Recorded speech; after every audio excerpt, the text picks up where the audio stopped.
Je suis très heureuse d'accueillir ce soir nos intervenants, Florent Guénard et Judith Revel, pour ce débat sur la démocratie représentative. Florent Guénard, vous êtes maître de conférence habilité à diriger des recherches au département de philosophie de l'École normale supérieure de Paris, directeur de la rédaction de la revue La Vie des idées. Vous êtes spécialiste de philosophie politique et vous consacrez une partie importante de vos réflexions à la question démocratique. En 2016, vous publiez un ouvrage important, La démocratie universelle, philosophie d'un modèle politique, consacré à l'exportation et à la généralisation du modèle démocratique à l'échelle mondiale. Ce travail se situe dans le sillage d'ouvrages collectifs importants dirigés sur la démocratie, tels La démocratie à l'œuvre, autour de Pierre Rosanvallon en 2015, Peuple et populisme en 2014, avec Catherine Colliot-Tenen. Judith Revel, vous êtes professeure des universités au département de philosophie de l'Université Paris-Nanterre. Vous êtes spécialiste de Foucault, de philosophie des sciences humaines et sociales, directrice du laboratoire Sophia Paul. Vos travaux se consacrent à la question du biopolitique et des biopouvoirs, aux enjeux d'une application des pouvoirs à la vie à partir de l'œuvre de Michel Foucault. Vous vous intéressez aussi à la question du commun et vous avez récemment publié Foucault avec Merleau-Ponty, Ontologie politique, présentisme et histoire en 2015 et Foucault, une pensée discontinue en 2010. Alors peut-être un mot pour introduire ce débat, un mot qui consistera en un diagnostic, une définition et un constat. Un diagnostic tout d'abord, que ce soit par le vote, comme lors des dernières élections américaines ou lors du référendum du Brexit, que ce soit par des mobilisations et des mouvements sociaux récents, comme l'occupation de places, ou encore par l'émergence de nouvelles formes de populisme, la démocratie représentative semble aujourd'hui remise en question. Cette remise en question, compréhensible sous bien des aspects, semble dans certains contextes politiques, sinon incompréhensible, du moins discutable. Le conflit actuel entre l'Ukraine et la Russie renouvelle la prise de conscience de l'importance de la démocratie, de sa fragilité et aussi de l'importance de la protéger, la démocratie, des diverses menaces qui pèsent sur elle. La question est alors la suivante. Peut-on réfléchir sur les vertus et les limites de la démocratie représentative, qui est actuellement la forme de démocratie majoritairement en vigueur dans les États démocratiques contemporains, en conservant un point de vue démocratique ? Pour répondre à cette question, il semble utile de partir d'une première définition de la démocratie représentative. Cette dernière est une forme d'organisation politique qui permet au peuple de participer à la vie politique par l'élection de représentants qui légifèrent et gouvernent pour lui. Elle est donc, en un sens, synonyme d'émancipation politique. Elle est aussi indéniablement la forme de démocratie la plus répandue actuellement. Force est pourtant de constater que cette forme de démocratie, à la postérité remarquable, a sans cesse été remise en cause, et ce, dès sa mise en place. On accuse, par exemple, la procédure de l'élection de conduire à une mauvaise représentation du peuple, en substituant à la volonté générale les intérêts d'élites et d'experts de la politique qui ne sont pas soumis à un mandat impératif. On déplore également le fait que les institutions qui garantissent la démocratie représentative ne lui laissent souvent qu'une place très restreinte ou restreinte qui l'affaiblit sous prétexte d'efficacité. On réduit par exemple la capacité des représentants élus à renverser des gouvernements qui iraient à l'encontre de la volonté générale.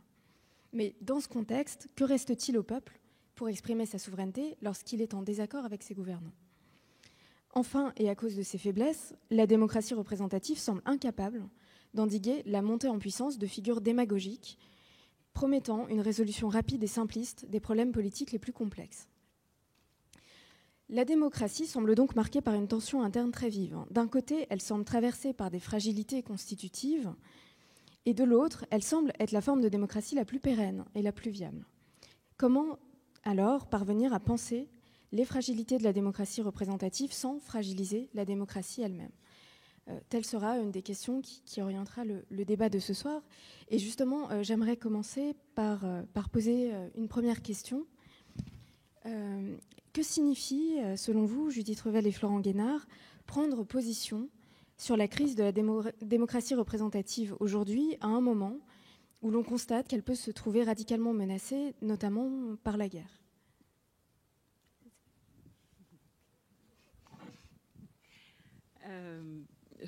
Je pense que la question peut se comprendre. Bonsoir. Je pense que la question peut se comprendre de deux manières. Des pays, quels que soient les pays en guerre sont des pays dans lesquels la démocratie par définition est menacée, premier sens. Et puis un deuxième sens qui est moins évident et qui est nous ne pouvons pas critiquer la démocratie représentative parce que la guerre exige de nous finalement que nous soyons en position de défense des acquis démocratiques qui sont les nôtres. Alors sur le premier point, les pays en guerre sont des pays où en général et pas seulement en général, toujours la démocratie est menacée. Il me semble que ça fait consensus et que ça ne pose pas de problème. En revanche, sur le second point, c'est-à-dire sur le fait qu'on ne peut pas critiquer la démocratie représentative, pas la démocratie en général, la démocratie représentative, parce que la guerre exige de nous quelque chose comme un consensus, je trouve la chose très troublante. On m'avait discuté un petit peu avant, pour ne pas vous cacher les choses, et je suis allée relire Hobbes et le Léviathan, et je suis allée relire toute une série de choses que Hobbes dit sur la guerre. Il y a deux manières dont il traite la guerre. La première, c'est à l'état de nature, on ne va pas faire un cours de philo, mais à l'état de nature, c'est la guerre de tous contre tous. Et donc, il faut l'instauration d'une représentation qui est une délégation au Léviathan, au souverain. C'est un acte volontaire, chaque contractant délègue. Pour avoir quoi? C'est un contrat. Paix et sécurité. Donc on sort d'un état de guerre pour avoir paix et sécurité. Mais Hobbes ajoute, le prix à payer, et il le dit explicitement, c'est l'obéissance. Ce qui veut dire que le premier sens de la représentation, ce n'est pas seulement la représentation démocratique. La représentation, techniquement parlant, elle naît dans des pensées contractuelles non démocratiques. Hobbes envisage tout à fait la démocratie, mais c'est une des trois formes de gouvernement, et c'est celle dont il dit qu'elle est la plus propice à faire réémerger des intérêts particuliers. Donc c'est beaucoup mieux d'avoir une monarchie ou une oligarchie, dit Hobbes, de ce point de vue-là. Donc sortir de la guerre, d'une certaine manière, c'est accorder, déléguer, mais c'est aussi obéir. Ça, c'est la première chose. Et puis il y a un deuxième endroit, dans le Léviathan, où il parle de la guerre et où il dit finalement on peut tout à fait obtenir le consensus en disant vous voulez la paix et la sécurité, voilà le prix à payer, mais on peut aussi, c'est ce qu'il appelle les états d'acquisition, imposer la forme du contrat par la guerre. Alors moi j'avais ça en tête et je me suis dit cette question posée sur la guerre et sur le nécessaire consensus qui est le nôtre, on le voit ces jours derniers, on est heureux d'être soudés et d'être soudés en faveur d'un peuple qui est un peuple agressé dans une agression que rien de légitime. Les agressions ne sont jamais légitimes, mais là pour le coup c'est vraiment monstrueux. Et en même temps on se dit la guerre c'est aussi quelque chose qui est dangereux du point de vue démocratique parce que ça semble exiger quelque chose comme une unité de principe, une suspension de la possibilité du débat, de la discussion. Et ça, c'est très dangereux pour la démocratie. Jean Guénin. Oui, je suis tout à fait d'accord avec ce que tu dis, là, Judith. Et je vais ajouter 2 points en complément, je pense, vraiment. La première chose, moi, que le conflit en Ukraine m'apprend d'une certaine manière ou vérifie dans ce dont j'avais pu faire l'hypothèse, c'est que il y a quand même quelque chose comme... Parce que, alors, on va juger de la guerre en Ukraine du point de vue de la fragilité, d'une certaine manière, d'une démocratie, d'une jeune démocratie qui vient de s'installer. Et dans l'histoire, on a souvent connu justement ces périodes de transition démocratique où la démocratie est assez peu assurée de ses fondements, pas suffisamment installée dans la société civile pour avoir, d'une certaine manière, une conviction démocratique extrêmement forte. Et puis, donc... Ça, on l'a vu. Alors, mais ici, ce que la question ce que la guerre en Ukraine ici nous apprend, me semble-t-il, c'est qu'il y a une force du modèle démocratique, et j'ai envie de dire un modèle démocratique tellement fort que Poutine en a pris peur. C'est-à-dire que, évidemment, que cette jeune démocratie, elle est fragile pour tout un tas de raisons qui tiennent justement à sa jeunesse. Mais là aussi, en elle-même, d'une certaine manière, elle porte une sorte de force qui fait que... Alors, c'est une force de quoi? Ça, c'est difficile à décrire. Mais après, on a des mouvements historiques qui peuvent nous renseigner d'une certaine manière. Le passé ne se reproduit jamais, mais enfin, on peut toujours en tirer des leçons. Et donc, on sait bien qu'il y a...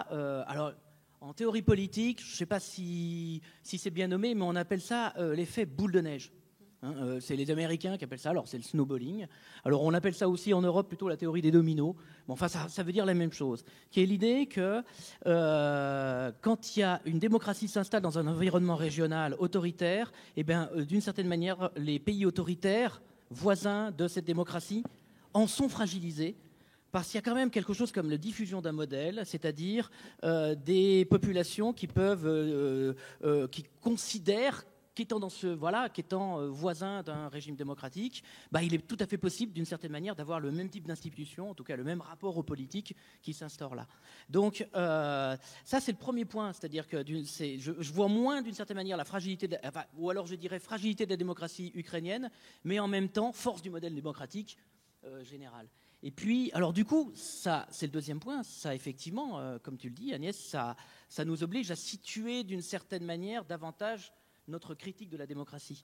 Et la seule chose, moi, que je veux dire là-dessus, c'est qu'il faut arriver à critiquer la démocratie représentative et en faire une critique elle-même démocratique. C'est-à-dire à la situer à l'intérieur, si j'ose dire, d'un enthousiasme démocratique que nous devons conserver entier. C'est pas simple, hein, parce que justement, il y a des élections... une grande partie des Français n'y vont plus. On parle sans arrêt en ce moment dans les médias de fatigue démocratique. Alors, je ne sais pas ce que ça signifie exactement, mais je pense que c'est quand même l'indice de quelque chose, d'un phénomène social qui existe. Alors, il faut garder cet enthousiasme, mais peut-être que d'ailleurs la critique elle-même fait partie de l'enthousiasme démocratique. Hein. Je ne sais pas si on arrive à l'intégrer. Merci beaucoup. Alors justement, en évoquant ces forces et ces faiblesses de la démocratie et en revenant sur cette idée d'une représentation non démocratique, est-ce que vous pensez que justement c'est du fait de cette dimension représentative que la démocratie est pour ainsi dire fragilisée, ou est-ce qu'il y a une force également du modèle représentatif? Comment est-ce que vous articuleriez justement cette réflexion sur la démocratie à la question de la forme précise de la démocratie représentative, et est-ce qu'on pourrait justement revenir sur cette définition, sur la définition de la démocratie représentative pour répondre à cette question? C'est toujours moi qui vois le bon. Non, mais je vais rebondir sur ce que tu disais il y a un instant. Moi, ce qui me touche aussi beaucoup dans l'Ukraine, en réalité, ça me touche aussi en pensant à la Russie et aux Russes. Parce qu'il y a un écrasement de la démocratie des deux côtés. Il y a un écrasement très évident et un écrasement des populations en Ukraine. Mais il y a un écrasement de la démocratie en Russie en ce moment qui est terrible. Et on ne peut pas, me semble-t-il, comme ça a souvent été fait, et je pense qu'il faut y prendre garde, associer systématiquement les décisions du gouvernement russe avec une population qui parfois est totalement intoxiquée par un discours idéologique, mais parfois n'a pas d'autre choix. Et puis il y a des gens qui s'en vont. En ce moment, nous, on reçoit des appels désespérés de collègues ukrainiens et d'étudiants ukrainiens, mais aussi de collègues russes et d'étudiants russes qui s'en vont parce qu'il n'y a plus d'espace pour la démocratie. Alors ça, c'est la première chose. La deuxième chose, c'est que la démocratie ukrainienne, la jeune démocratie ukrainienne, qui est aujourd'hui écrasée, qui est une démocratie représentative, elle naît d'un épisode, Euromaïdan, qui est un épisode de soulèvement contre une illusion de représentation démocratique. Et c'est pour ça que les choses sont toujours plus compliquées qu'elles ne le semblent. C'est-à-dire qu'opposer la démocratie représentative d'un côté et puis quelque chose qui serait une sortie de la démocratie, c'est ne pas tenir compte que parfois, et souvent, à l'origine de l'instauration d'une chèrement payée d'une démocratie représentative, il y a du soulèvement. Et qu'à l'inverse, quand une démocratie représentative ne fonctionne pas, les gens se soulèvent. Et c'est ce qui s'est passé en Ukraine avec Maïdan, c'est pas si loin que ça, quand ils ont exprimé une volonté populaire qui était d'avoir des accords avec l'Europe contre les options du gouvernement. Donc ça, c'est le premier morceau. Sur le fait que le verre soit dans le fruit, que la représentation elle-même soit un problème, je pense que ça dépend ce qu'on entend par représentation. Effectivement, il y a de la représentation chez des penseurs non démocratiques. Hobbes en est un. Il y a une théorie de la représentation extraordinairement précise, par exemple dans le Léviathan.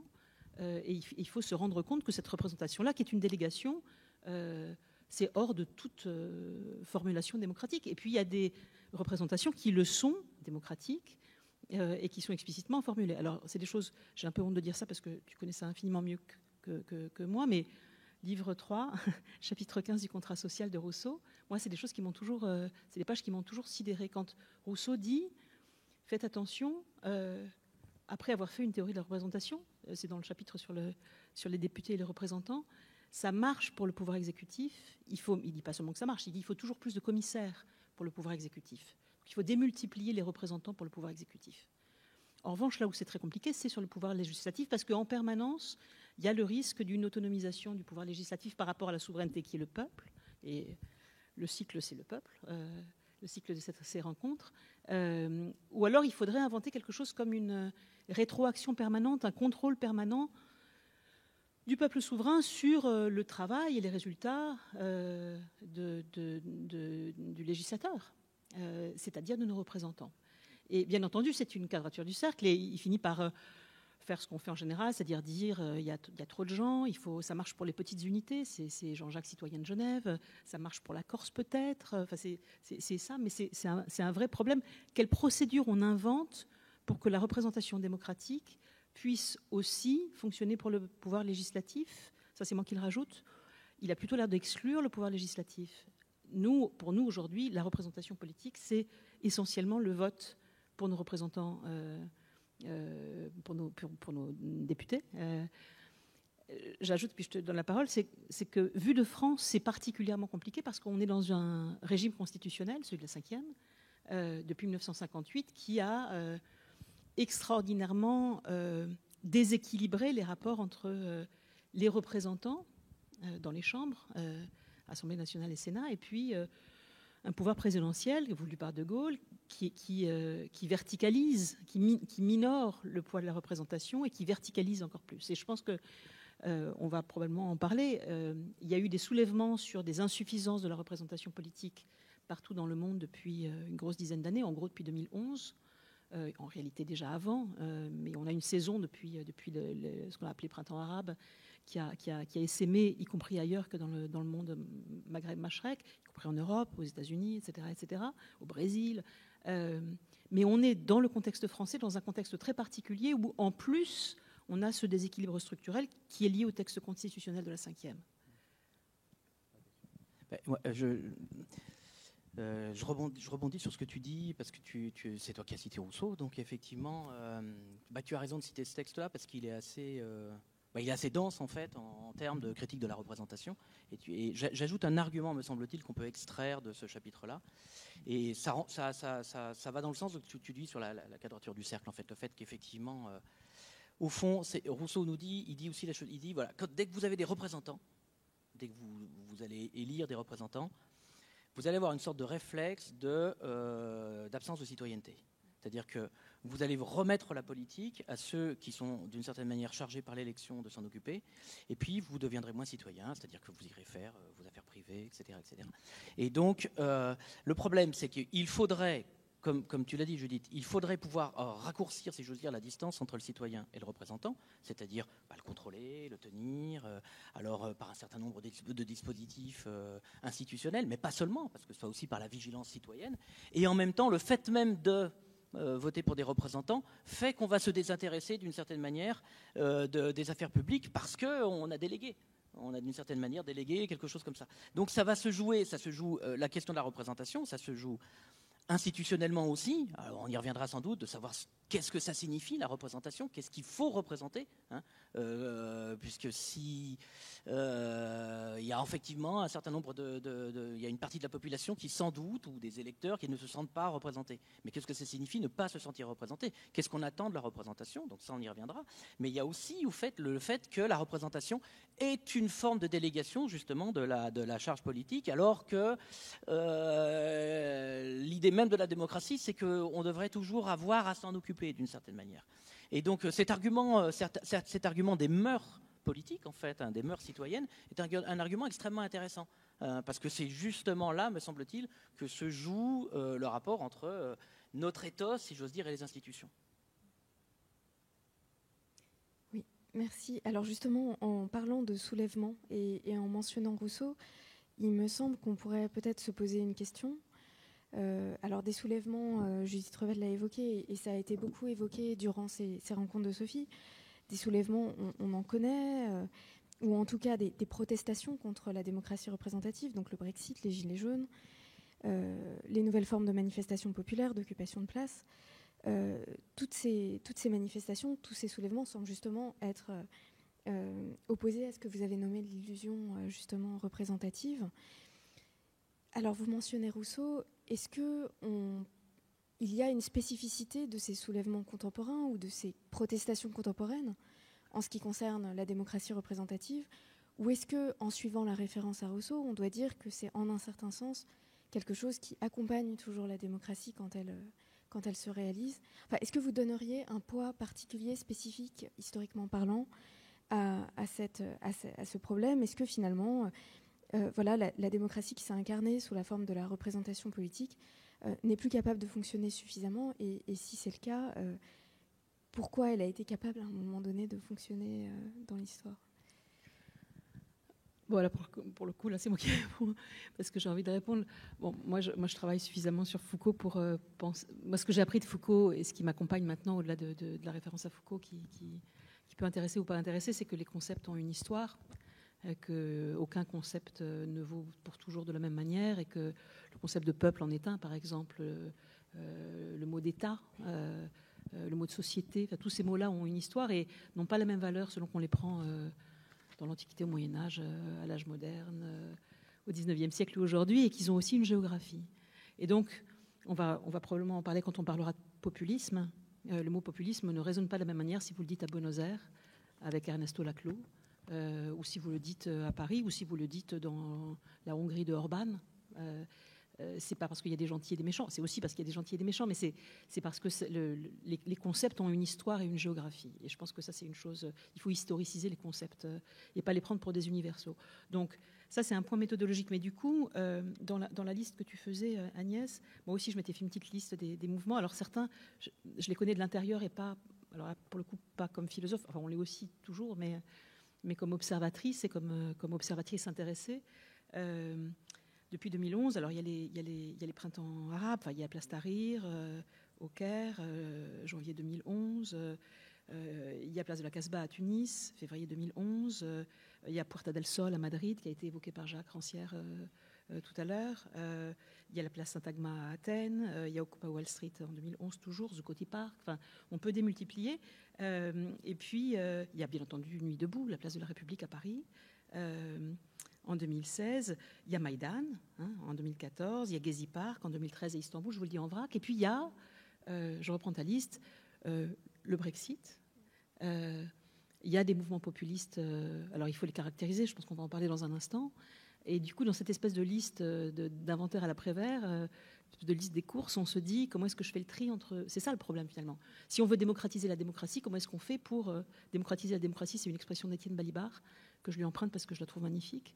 Il ne s'agit pas de sortir de la démocratie, il s'agit de se dire que veulent les gens quand ils se soulèvent et d'essayer de comprendre quand ils soulèvent ce qu'ils veulent. Voilà. C'est pas la même chose de soulever Place Tahrir et de se soulever Place de la République, c'est très évident.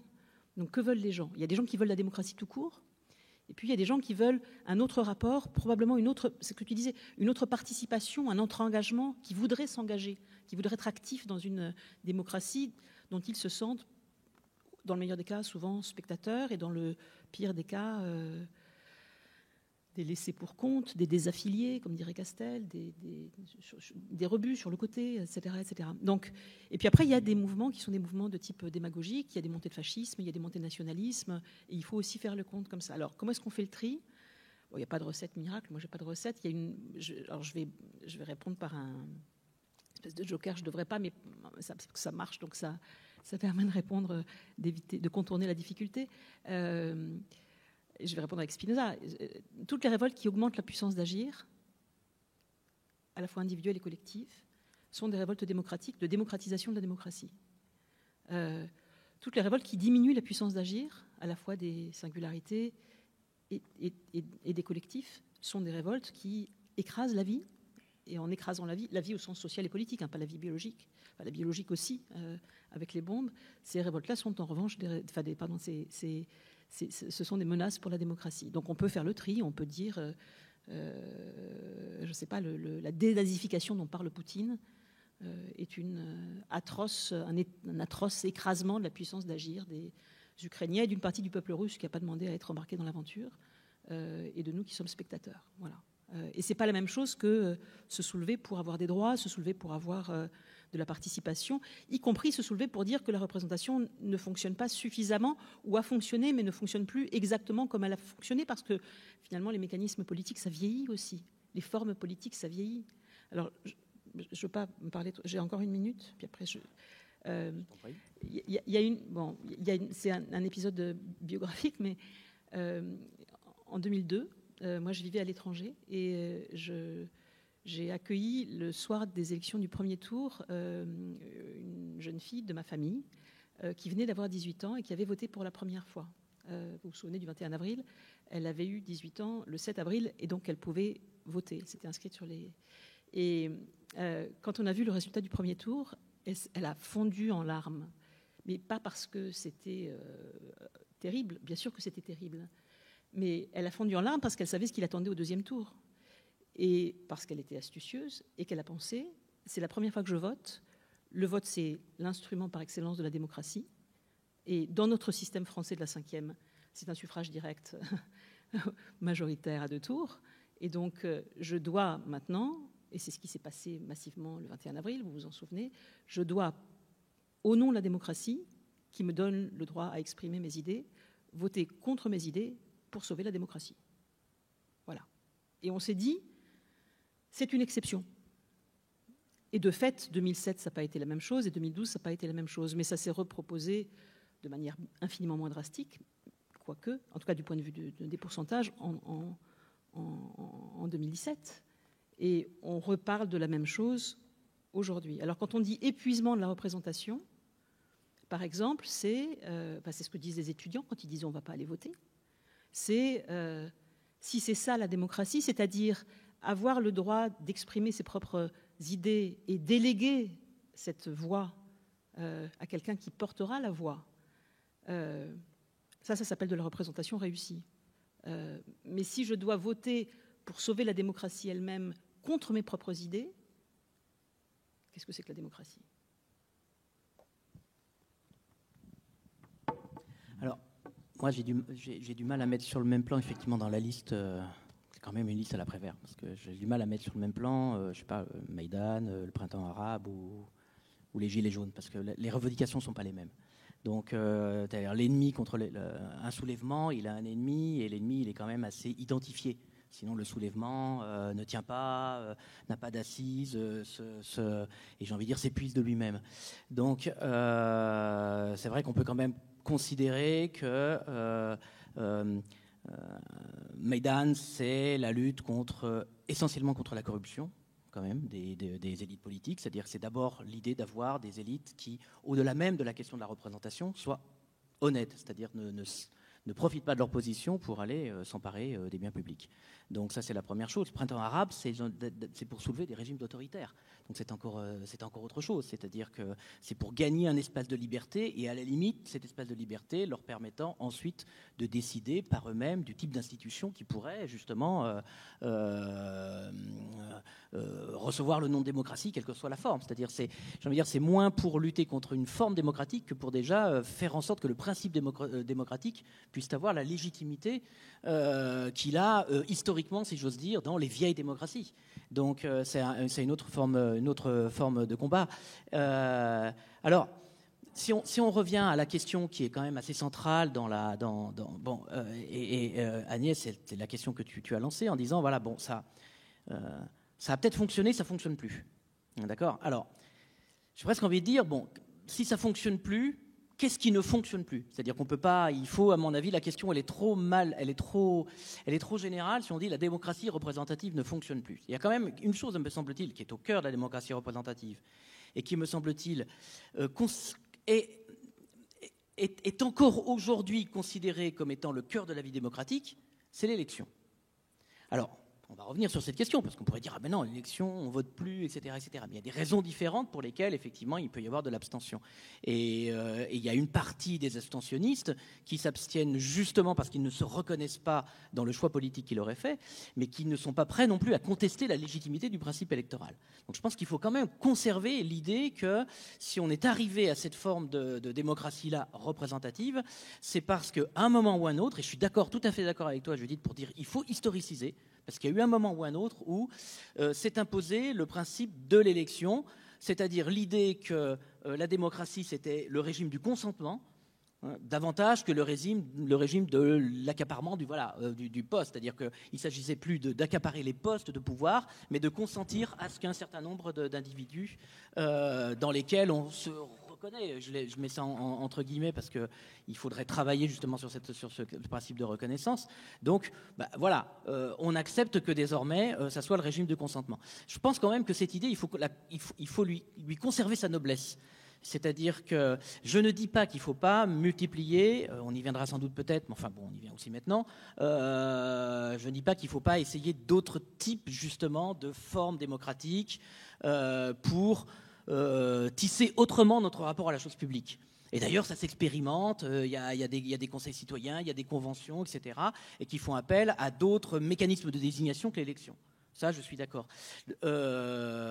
Mais reste quand même, me semble-t-il, et ça c'est une valeur fondamentale de la modernité qui nous constitue, il y a quand même l'idée qu'il y a un moment ou un autre, nous devons consentir, et que pour consentir, nous devons faire un choix, ça effectivement, parmi une offre électorale, et que ce choix implique une formation de notre jugement politique. Et ça, le moment de l'élection, il est quand même le moment où nous allons former notre jugement politique. Alors on pourrait souhaiter d'une certaine manière qu'on soit tout le temps en éveil pour le former, mais je pense d'ailleurs que c'est ce qu'on fait quand on continue à lire la presse, etc. Mais dans les moments électoraux, dans les moments où les élections arrivent, nous lisons encore plus les journaux, nous lisons des programmes, nous discutons entre nous, nous échangeons d'une certaine manière nos arguments, nos scepticismes, etc., etc. Tout ça fait partie de la contribution ça contribue à former notre jugement politique. Et j'ai envie de dire, c'est aussi ce qui fait que l'élection peut être ce moment d'implication citoyenne et pas cette distance entre la vie citoyenne et la vie institutionnelle que pointait Rousseau quand il disait dans le contrat social, ah non, surtout ne devenez pas ne votez pas pour des représentants parce que vous finirez par être esclave d'une certaine manière de ces représentants. Donc je pense qu'il faut quand même encore considérer quelle est la valeur de l'élection aujourd'hui et après évidemment s'interroger sur le fait qu'il peut y avoir une désaffection vis-à-vis de l'élection. Je peux rebondir? Vous voulez qu'on soit pas d'accord tout le temps?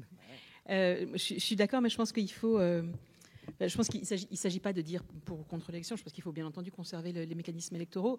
La question est de savoir comment est-ce qu'on vote, selon quel système, et puis savoir si on peut intégrer à la forme du vote d'autres formes de participation. Je pense que quand tu insistes sur le fait que le rapport de délégation, parfois, il est de passivité totale et que c'est ça qu'il faut arriver à désarticuler, ça veut dire... Alors, il y a eu plusieurs hypothèses dans les dernières années, l'usage d'Internet, dont on est beaucoup revenu parce qu'en fait, les études montrent qu'on ne se comporte pas de la même manière face à une machine que dans un isoloir, par exemple. Donc, ça exactement comme on ne s'exprime pas de la même manière dans les réseaux sociaux et dans la vraie vie avec des vrais gens. Enfin, donc, il y a des effets de distorsion. Mais il y a Internet, il y a plus d'horizontalité, il y a des conseils, il y a l'instrument référendaire, il y a les assemblées, il y a toute une série de choses. Là où ça, à mon avis, c'est compliqué, c'est que... au titre de l'insuffisance de la représentativité aujourd'hui, je pense qu'il y a quelque chose comme... il y a la fracture sociale, et je pense que la fracture sociale, elle nourrit la désaffection à l'égard de la représentation politique. Et que plus on a une fracture sociale, parce que tu dis on parle, on lit les journaux, nous et nous sentons représentés, pas toujours, mais en tout cas, nous nous sentons socialement et culturellement représentés. C'est-à-dire qu'on peut ne pas être d'accord et le dire avec les mots qui sont des mots appropriés. Alors que je pense qu'il y a des gens qui, j'allais dire non pas les mots, mais c'est mal posé le problème, qui ont d'autres mots ou d'autres manières de le dire et qui demandent à ce que ces mots-là soient entendus et ils ne le sont pas. Moi, on en parlait avant de monter sur la scène, on a enseigné l'un et l'autre en banlieue au moment de la révolte des banlieues en 2005. Moi, je me souviens que les titres de journaux disaient, alors c'est pas drôle des émeutes, mais moi j'appelle ça des révoltes. Et les journaux disaient des gamins, c'était des gamins, des lycéens de banlieue, qu'ils étaient aphasiques. Je me souviens encore. Et le mot revenait en permanence, aphasique et improductif, parce qu'ils brûlaient des voitures. Bien entendu que c'est pas bien de brûler, mais en réalité, quand on parlait avec eux, ils disaient plein de choses. Ils disaient on brûle des voitures parce que de toute façon ça sert à rien, on peut aller nulle part, ni métaphoriquement ni réellement. On est coincé dans nos espaces relégués hors du monde. C'était les cités. Il disait l'école, on brûle les écoles, mais l'école pour quoi faire? Il n'y a aucune promotion qui passe par l'école, pas ces écoles-là, parce que les écoles objectifs, comme tu as connu, prévention, violence, celles dans lesquelles on a enseigné, C'est un désastre, et il faut le dire, c'est un désastre, et ça continue à être un désastre, et c'est pire maintenant, parce que 20 ans ont passé. Enfin, pas tout à fait, mais presque. Donc, cette aphasie présumée, c'était pas une aphasie, elle bruissait de mots, de douleurs. C'est pas une légitimité, c'est pas une légitimation de ce qui a été fait, c'est pas bien ce qui a été fait. C'est pas une explication suffisante non plus, mais ça explique pourquoi est-ce que des gens, précisément parce qu'ils sont happés par une fracture sociale qui évite toute forme de vie, c'est vraiment quelque chose comme une sorte de corruption interne de leur vie, pas de ce qu'ils sont. Fait qu'il y a une désaffection, donc ça produit la violence. Voilà. Mais oui, je suis tout à fait d'accord avec toi, et je vais te rejoindre sur. Moi, j'ai l'habitude quand on me demande d'expliquer en cours ou ailleurs, enfin quand j'essaie de parler de la démocratie et d'essayer de la définir, voilà. J'ai l'habitude de distinguer le principe démocratique, les formes démocratiques. Ça, c'est assez classique, mais il y a aussi les valeurs démocratiques. C'est-à-dire, qu'est-ce qu'on doit intégrer à l'idée de démocratie ? Donc, alors cette question des valeurs, elle est fondamentale. C'est-à-dire que ce que tu dis, et je suis tout à fait, c'est qu'historiquement, la démocratie représentative a exclu d'une certaine manière de son autofondation la question sociale. Mais il n'y a aucune raison de le penser de cette manière. On est d'accord. Il n'y a aucune raison. Historiquement, c'est comme ça que ça s'est développé. Mais substantiellement, non, il n'y a pas de raison de considérer que la démocratie devrait être simplement une forme institutionnelle accordée à ce principe. Alors le principe, c'est quoi ? Parce que je dis principe, forme, etc. Le principe, c'est l'autonomie. Il y a quelque chose comme l'autoposition de soi, etc., l'autonomie. Ensuite, il faut lui donner une forme institutionnelle. Alors, c'est effectivement, comme Agnès l'a rappelé, c'est la démocratie représentative qui l'a emporté, d'accord ? Mais comme elle l'a emporté, elle a laissé de côté, d'une certaine manière, l'interrogation sur ce qui devait être son contenu. Donc c'est devenu une forme. Alors c'est une forme commode, on peut désigner nos gouvernants, on peut aussi d'une certaine manière ensuite s'en débarrasser. C'est Popper qui disait quand même, ça a un avantage, c'est qu'on n'est pas obligé dans une démocratie représentative de faire une révolution quand on veut se débarrasser de nos gouvernants. On peut les juger sur ce qu'ils ont fait, etc., etc. Donc ça c'est formidable. Mais le problème c'est la restriction d'une certaine manière historique qui a été apportée sur le sens de démocratie. C'est-à-dire que c'est devenu une forme, mais c'est pas du coup un contenu, c'est pas une substance, c'est devenu une procédure, c'est devenu une sorte de forme minimale. Alors l'avantage de la forme minimale, c'est que ça peut survivre à tout un tas d'événements historiques. Contraire, si j'ose dire, ça va quand même perdurer. Or, je pense qu'il va falloir aujourd'hui, ça c'est un enjeu, c'est-à-dire se dire, la démocratie en elle porte des valeurs. La justice sociale, à mes yeux, est une valeur démocratique. Ce n'est pas une valeur dont on aurait à décider démocratiquement. Voilà. C'est une valeur démocratique. C'est une valeur démocratique. Alors, dans justice sociale, qu'est-ce que je mets ? Je mets une certaine interprétation du rapport entre égalité et liberté. On est d'accord ? Et puis, on peut mettre derrière de la solidarité, on peut mettre d'autres choses, de la dignité, comme disaient les Tunisiens d'ailleurs, que tu as cité tout à l'heure. Donc, et ça, pour les Tunisiens, quand ils revendiquaient justement la démocratie dans leur printemps arabe, si j'ose dire, dignité était pour eux une valeur démocratique. Moi, j'ai trouvé ça très intéressant quand même, parce que pour nous, on pourrait dire la dignité, non, c'est en dehors, c'est quelque chose qui se distribue moralement, qui a une détermination morale. En faire non seulement un concept politique, mais en faire une partie intégrante de la démocratie, doit nous réveiller sur l'idée que nous aurions simplement une procédure pour désigner nos gouvernements. Voilà. Donc, il me semble que l'enjeu aujourd'hui, si on veut retisser un lien extrêmement fort entre une société et l'idée démocratique qui est quand même ici historiquement implantée et qui conserve encore, me semble-t-il, suffisamment de légitimité pour justement alimenter cette nouvelle réflexion, va falloir justement réintroduire de la substance à l'intérieur du régime démocratique. Alors justement, en vous écoutant, il semble que dans cette réflexion sur les potentialités de la représentation, malgré justement ces insuffisances historiques de la représentativité, il y ait ce besoin donc de substance. Et en un sens, je me demandais en vous écoutant, dans quelle mesure finalement la solution entre guillemets populiste c'était une tentative justement peut-être critiquable. Et justement, je me demande ce que vous en pensez pour répondre un peu hâtivement à ce problème des potentialités de la représentation. Alors, est-ce qu'on pourrait maintenant aborder peut-être le point, puisque le terme de populisme a été évoqué tout à l'heure, est-ce qu'on pourrait aborder ce point qui justement est celui du rapport entre les difficultés que rencontre la représentation démocratique et la montée actuelle des populismes. C'est comme d'habitude, il faut s'entendre sur les termes. C'est-à-dire que populisme, c'est compliqué. Populisme, ça peut être interprété comme de la manière dont ça a été interprété en général en Europe, c'est-à-dire, ça correspond à une réalité, la montée des intolérances, de la xénophobie, du racisme, du risque de fascisme, désormais avéré.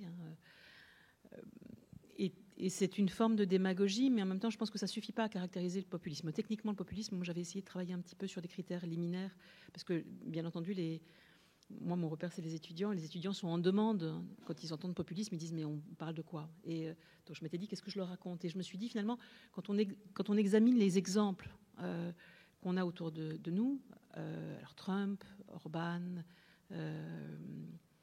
Salvini en Italie, etc., on se dit c'est à la fois des formes de démagogie, populisme égale démagogie, mais c'est aussi des formes qui sont des formes de verticalisation extrême du pouvoir, avec une figure de leader charismatique qui est toujours là. Il n'y a pas de trumpisme sans Trump. Il n'y a pas de fascisme hongrois sans Orban. Aujourd'hui, il n'y a pas de poutinisme sans Poutine. Je veux dire par là que c'est l'une et l'autre chose. C'est-à-dire à la fois une extraordinaire démagogie et en même temps un pouvoir vertical. Et je pense qu'il faut vraiment... Alors, il y a plein d'autres éléments, mais ces deux-là me semblent absolument essentiels. Et là aussi, ça permet, me semble-t-il, de discriminer, de faire un tout petit peu le tri entre ce qu'on appelle populisme et ce que, par exemple... Alors, moi, j'adhère pas à ces thèses-là, mais je les trouve radicalement différentes. Les thèses développées par Ernesto Laclau et dans une moindre mesure par Chantal Mouffe et Laclau. Je pense à la raison populiste, le texte de Laclau. Alors, c'est un horizon culturel, politique, radicalement différent, puisque c'est l'Amérique latine, et c'est l'Argentine en particulier, où le mot populisme a caractérisé le péronisme. Alors, je ne sais pas si certains d'entre vous connaissent l'Argentine, moi j'y ai enseigné pendant des années, jusqu'à juste avant le Covid, et pendant des années, quand je disais c'est quoi le péronisme, on me disait c'est tout. Il y a du péronisme de gauche, du péronisme de droite, du péronisme populiste, du péronisme démocratique, et bon, donc c'est très compliqué. Et en même temps, la pensée de Laclau, elle repose sur une idée qui est intéressante a priori, et qui est que le peuple, le mot peuple, mais la réalité factuelle peuple, n'est pas donnée une fois pour toutes. Lui dit c'est un signifiant vide qu'on remplit selon les circonstances d'une manière ou d'une autre, en agrégeant des réalités politiques, des subjectivités politiques extraordinairement différentes, et se pose dans cette articulation dans cette composition de subjectivités politiques extraordinairement différentes. Alors, je ne sais pas, le peuple des villes, le peuple des champs, la classe moyenne, les classes populaires, ce qu'on appelait les prolétaires autrefois, les précaires aujourd'hui, etc., les hommes, les femmes. Dans cette composition se pose la question de l'hégémonie. Quelle est la puissance hégémonique qui va, terme emprunté à Gramsci, qui va constituer ce sujet de manière unitaire. Alors, ça a fonctionné et ça fonctionne extraordinairement bien pour l'Amérique latine avec les dérapages qu'on sait. On a vu ce qui se passait au Chili avec retournement de situation. Donc aujourd'hui, c'est une période heureuse pour le Chili. Il y a 4 ans, c'était l'horreur. On a vu ce qui se passait en Argentine et là aussi, ça a été des moments alternés. Mais ça fonctionne remarquablement bien pour l'Amérique latine. En Europe, c'est beaucoup plus compliqué parce qu'on n'est pas du tout dans ce contexte-là. Et que pour nous, alors à tort ou à raison, c'est à discuter, le peuple est un. Et je vais vous dire pourquoi c'est discutable. En tout cas, pour moi. Le peuple est un, première chose, et on sait ce que c'est. Après, on peut discuter. Rancière disait, il y a des peuples et pas un peuple. On peut discuter sur le peuple comme démos, sur le peuple comme ethnos, sur le peuple comme laos, sur le peuple. On peut s'amuser avec l'étymologie aussi. C'est pas seulement de l'amusement.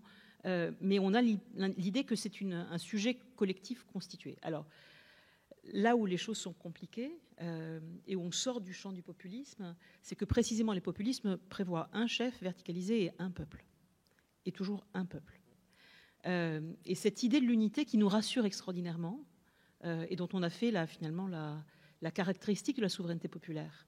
Depuis toujours, en tout cas depuis les théories du contrat, c'est toujours un peuple. Chez Hobbes, il y a de la multitude, incapable de se donner à elle-même sa propre unité, et il faut le souverain par le haut. L'unité du souverain fait l'unité du peuple. C'est le souverain qui constitue la multitude comme peuple. Et c'est comme ça qu'on fait naître le peuple. Donc c'est un geste terribles ont rejoint l'histoire de l'obéissance. La multitude est passive par rapport à elle-même. Donc, peuple 1. Alors, ma question, c'est vraiment une question que je pose, est-ce qu'il n'y aurait pas d'autres manières de penser le peuple qui ne soient pas des manières unitaires, qui soient des manières qui rendent compte, par exemple, de la complexité du réel? Quand on parlait tout à l'heure de fracture sociale, il y a des identités sociales, et de plus en plus des identités sociales qui ne se reconnaissent pas. J'entendais tout à l'heure Gérard Mordia, je suis toujours très admirative à la fois de la qualité de ses interventions et de la richesse de ce qu'il dit, mais je me posais la question, et on n'est pas la même génération, est-ce que ce qu'il décrit comme la classe populaire, la classe ouvrière, existe encore aujourd'hui? Moi, je ne suis jamais venue à Saint-Nazaire, mais la question que je me posais en venant à Saint-Nazaire, c'était quelle est la classe ouvrière à Saint-Nazaire aujourd'hui par rapport à celle qu'il y avait il y a 30 ans, quand on enseignait en Seine-Saint-Denis, la plaine Saint-Denis, donc une grande partie du département du 93. C'était un district industriel. Il n'y a plus une usine aujourd'hui. Où est passée la classe ouvrière? Alors, bien sûr qu'il y a encore des ouvriers, bien sûr qu'il y a encore des usines, bien sûr qu'il y a encore de l'industrie, bien sûr, y compris dans nos propres pays. Mais la question aujourd'hui des étudiants, ce n'est pas la classe ouvrière, c'est le précariat. Du coup, vous voyez, qu'est-ce que c'est qu'un peuple? C'est un peuple qu'il faut redéfinir et dont il faut rendre compte de la complexité en effet de composition sociale. Un peuple, c'est un effet de composition sociale. Et si on pose la question comme ça, du coup, c'est beaucoup plus compliqué de poser la question du populisme. Alors, on peut faire des effets de démagogie pour essayer de rattraper les petits morceaux de la composition sociale. Ça existe. Je ne suis pas sûre que ça s'appelle du populisme, ça s'appelle de la démagogie. Et puis sinon, on peut dire, de temps en temps, émergent des expressions nouvelles de subjectivité politique composite, dont on ne sait pas très bien comment il faut les appeler, qui sont inquiétantes parfois, qui sont désagréables parfois, mais qui ont le mérite d'essayer de nous faire penser, de nous obliger à penser. Et à penser, je suis d'accord avec toi, à la hauteur des enjeux de la démocratie. Bon, on est à Saint-Nazaire, moi je n'étais jamais allée à Saint-Nazaire, mais pour moi Saint-Nazaire, c'est, alors bien entendu, c'est les chantiers, etc., mais ça a été aussi, et c'était dans ta liste, Agnès, le mécanisme assembléaire des Gilets jaunes. Alors, Gilets jaunes, c'est très très compliqué. Il ne s'agit pas de dire c'est bien, c'est mal. Il ne s'agit pas de dire c'est populiste, c'est pas populiste. Il ne s'agit pas de dire c'est des fachos ou c'est pas des fachos ou des démocrates. C'est pas ça le problème. C'est un sujet politique composite, donc extraordinairement difficile à penser parce que composé de différentes identités, dans lesquelles il y a aussi, hélas, du discours antisémite, du discours complotiste, du discours... OK. Et puis il y a des retraités, et puis il y a des chômeurs, et puis il y a des jeunes actifs, et puis il y a des précaires, et puis il y a des hommes, et puis il y a des femmes, et puis il y a des gens qui n'avaient jamais fait grève et qui se retrouvent sur les ronds-points. Et puis il y a, etc., etc. Ce sujet-là, il n'est pas unitaire. Mais il prend une visibilité, et il prend la parole sur des choses très différentes. On ne veut pas payer d'impôts, ou alors on ne veut pas payer plus cher pour l'essence, ou alors on veut davantage participer, ou alors on veut un futur, ou alors on veut de la dignité. Et toutes ces choses-là sont différentes, mais elles sont exprimées de manière agencée. Et c'est ça qui a été extraordinaire, me semble-t-il, dans le phénomène Gilets jaunes. On avait une nouvelle subjectivité politique, et il fallait prendre le temps de l'analyser au lieu de dire immédiatement on ne connaît pas, c'est pas un, c'est pas réduit à l'un, c'est donc du populisme. Il y a des franges qui dérapent, c'est donc des fascistes. Il y a des antisémites, c'est donc que tout le mouvement est antisémite. Il y a des complotistes, c'est donc que, etc., etc. Je pense que cette réduction systématique de la variété et de la complexité à l'unité, c'est quelque chose qui nous rassure. C'est comme ça qu'on fait rentrer des mouvements politiques dans des concepts, parce que concept, c'est une réduction à l'unité, mais qu'on a loupé, raté, quelque chose qui se jouait là et qui n'est pas si fréquent que ça. C'est ce qui s'est passé en 68. Moi, j'y étais pas, parce que j'avais 2 ans en 68. Mais 68, c'est pas étudiant. 68, c'est étudiants, plus ouvriers, plus femmes, plus migrants.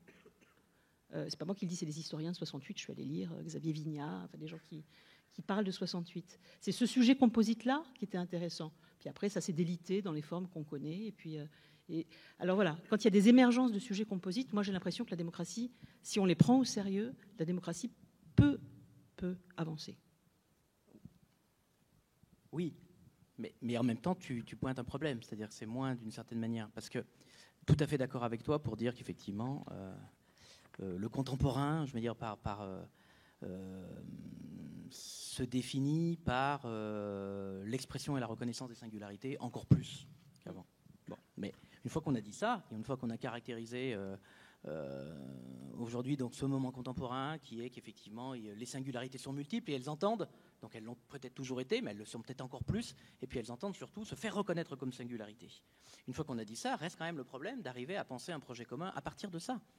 Et un projet commun qui ne soit pas un projet imposé, vertical, etc., mais qui soit un projet qui émane justement dans cette forme d'horizontalité. Et c'est là où c'est à partir de là qu'on est obligé de réinterroger la pertinence ou les limites du concept de démocratie représentative. C'est-à-dire qu'est-ce qu'on attend de nos représentants dans le travail qui doit être fait à partir de nos singularités pour faire émerger quelque chose comme du commun, parce qu'on est quand même bien obligé de le faire émerger. Et faire émerger du commun à partir de singularités qui se font reconnaître comme singularités et qui peuvent être tellement singulières qu'elles en viennent à être disparates, alors là, ça devient hyper compliqué. Ça devient hyper compliqué. Donc, c'est quand même la question qui nous est posée. Alors, du coup, ça nous amène à réfléchir à nouveau à ce que doit être la représentation. Qu'est-ce qu'on attend de nos représentants ? C'est-à-dire, c'est compliqué, peut-être. Après la Révolution française, quand on a commencé à discuter justement du rôle des représentants, bon, émergeait l'idée que les représentants n'étaient pas les représentants des intérêts des électeurs. On n'est pas représentant des électeurs, on est représentant de la nation. On est d'accord ? Donc tous les représentants sont en fait des représentants de la nation. Alors, on peut dire c'est un jeu formel, c'est une question de terminologie, mais pas vraiment, c'est pas seulement ça. C'est-à-dire qu'il s'agit quand même, pour le représentant, de se considérer comme émanant d'une certaine manière localement d'un certain nombre d'électeurs, voilà, qui se sont reconnus en lui, enfin, ou qui ont voté pour lui, mais qu'en même temps, il devait... Alors, est-ce qu'il s'agit de faire abstraction ? C'est vraiment compliqué. Est-ce qu'il s'agit de faire abstraction de cette singularité qui caractérise son électorat et qui caractérise ses positions à lui, on est d'accord, pour adopter tout de suite, d'une certaine manière, une position commune?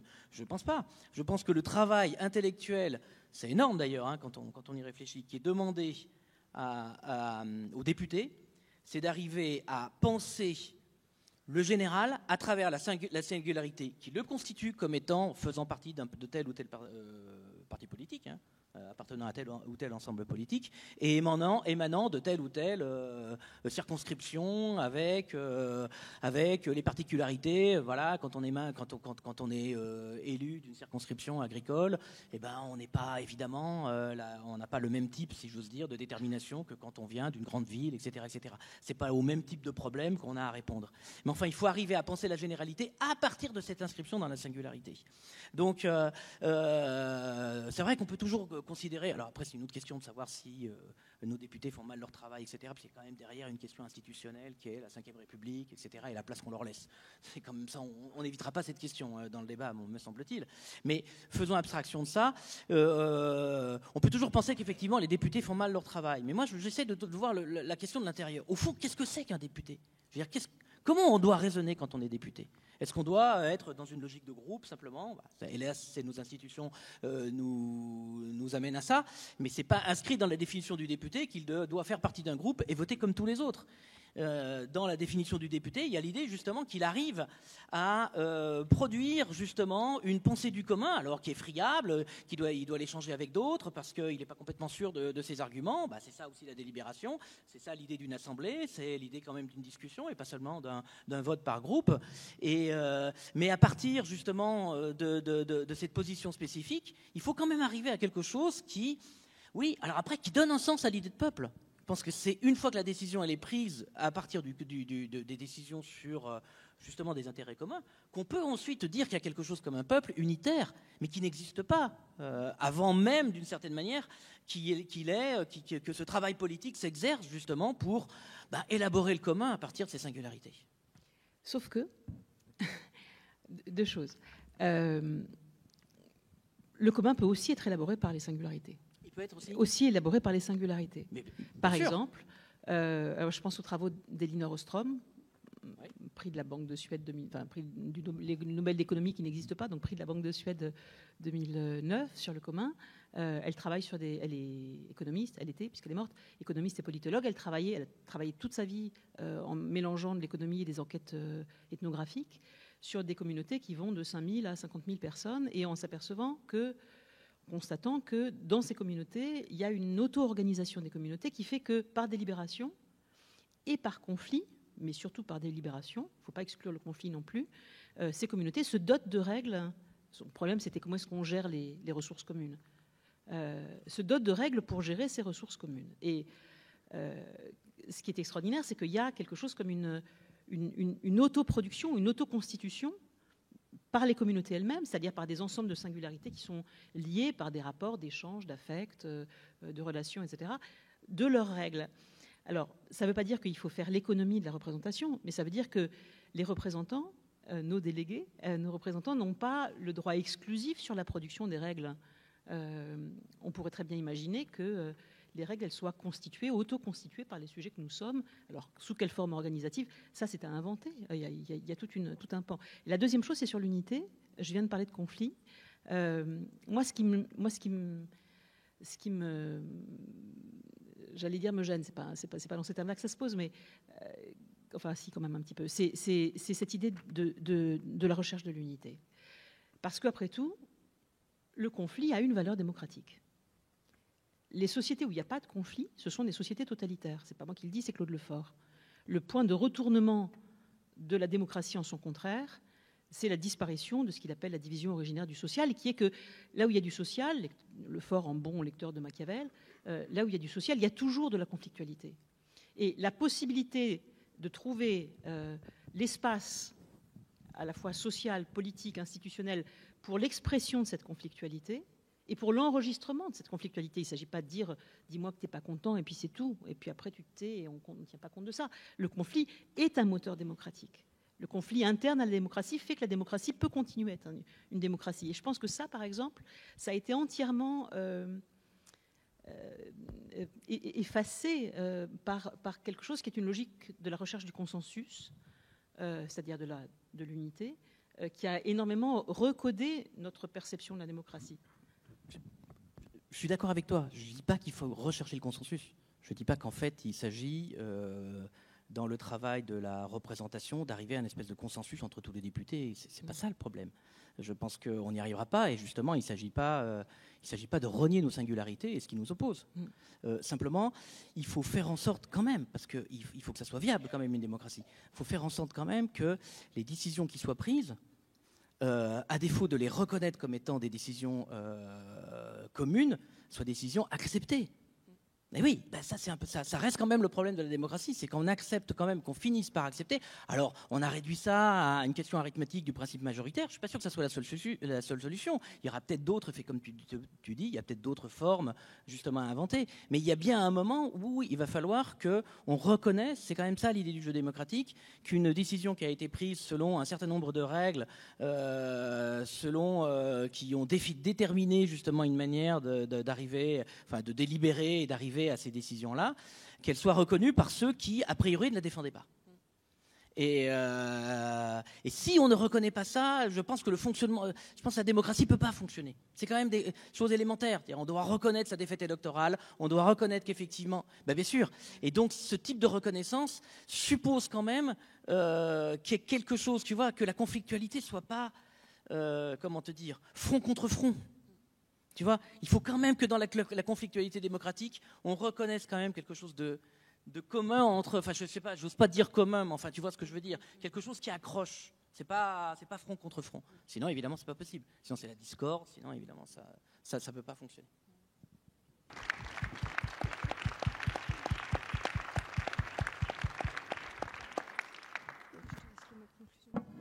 Oui, simplement, je voulais effectivement, au nom de Philosophia, remercier très vivement le théâtre de Saint-Nazaire de cette lancée, de nous avoir permis de se lancer dans cette belle aventure. Je voulais remercier alors, le théâtre, Béatrice Hanin, mais aussi tous les techniciens, les appariteurs, etc. Et que nous le fassions tous ensemble parce que, effectivement, sans eux, les choses seraient beaucoup moins agréables. Et puis je remercie bien sûr tous les intervenants qui ont aussi accepté de participer à cette journée. Et puis je vous remercie tous d'avoir participé au débat pour cette première à Saint-Nazaire. Et en espérant que, évidemment, ce ne soit pas la dernière.